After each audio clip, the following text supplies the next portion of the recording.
Ivangelo kaJohane isahluko isishumi nesishagalolunye kuqala ngesahlukwana sokuqala.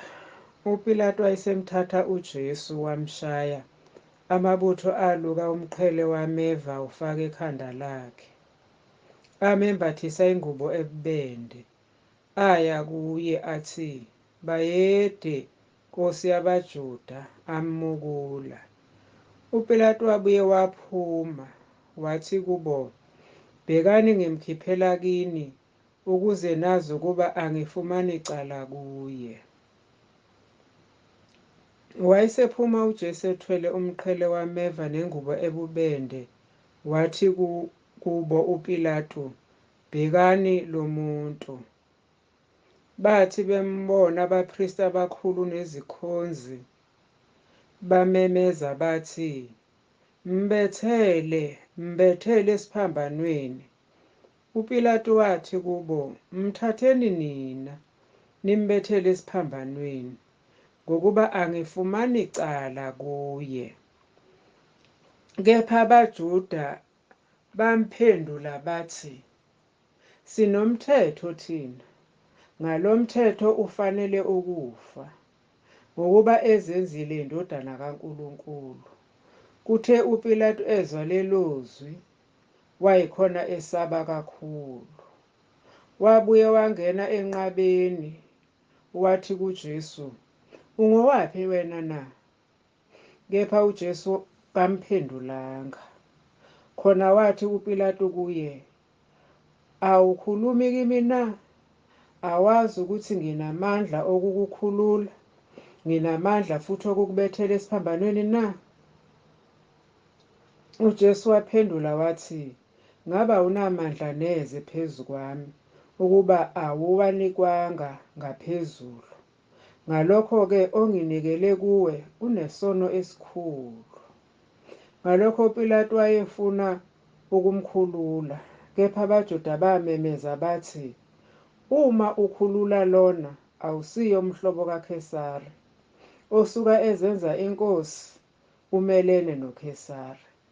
Kuthe uPilato esezwa lawo mazwi, wamkhiphela ngaphandle uJesu, wahlala esihlalweni sokwahlulela endaweni ethiwa egandawe ngamatshe, kodwa ngesiHebheru iGabatha.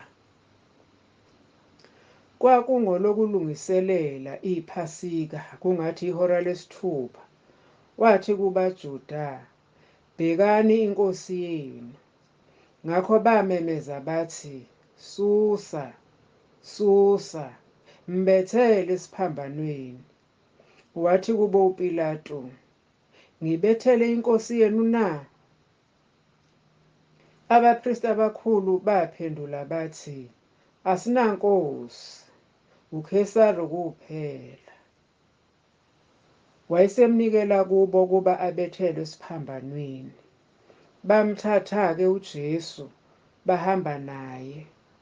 Waphuma ezithwalele isiphambano waya endaweni ethiwa indawo yekhanda, ethiwa ngesiHebheru iGolgotha.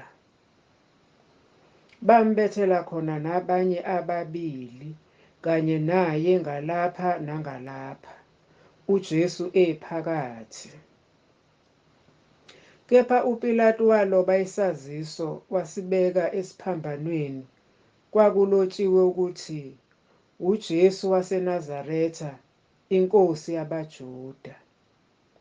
Khona abaningi babaJuda bafunda leso saziso ngokuba indawo leyo lapho uJesu kwabethelwa khona esiphambanweni yayiseduze nomuzi, kwakulotshiwe ngesiHebheru nangesiRoma nangesiGreki. Basebethi abapristi abakhulu babaJuda kuPilato, "Ungalobi ukuthi inkosi yabaJuda, kepha ukuba yena wathi, 'Ngiyinkosi yabaJuda.'" UPilato waphendula wathi, "Engikulobile, ngikulobile." Kuthe amabutho esembethele uJesu esiphambanweni, athatha izingubo zakhe azenza izabelo ezine. Kwaba yilelo nalelo butho laba nesabelo, neyembe futhi. kepha iyembe lalingenamthungo, lalilukiwe lonke kusukela phezulu. Ngakho-ke akhuluma odwa athi, "Asingalidabuli, kodwa asilenze inkatho yokuthi liyakuba ngelikabani, ukuze kugcwaliseke umbhalo othi, babelana izingubo zami, benzelana inkatho ngesambatho sami." Lokho-ke akwenza amabutho, kepha kwakumi ngasesiphambanweni sikaJesu unina kanye nodadewabo kanina, uMariya umkaKloyophase, noMariya Magdalena. Kuthe uJesu ebona unina nomfundi amthandayo bemi ngakhona, wathi kunina, "Mame, bheka indodana yakho." Wayesethi kumfundi, "Bheka unyoko." Kusukela kuleso sikhathi umfundi lowo wamisa kwakhe. Emva kwalokho uJesu, ekwazi ukuthi konke sekuphelelisiwe ukuba umbhalo ugcwaliseke, wathi, "Ngomile." Kwakubekiwe khona isitsha sigcwele uviniga, khona bachoma ilula ligcwele uviniga othini lwehisophi, baliyisa emlonyeni wakhe.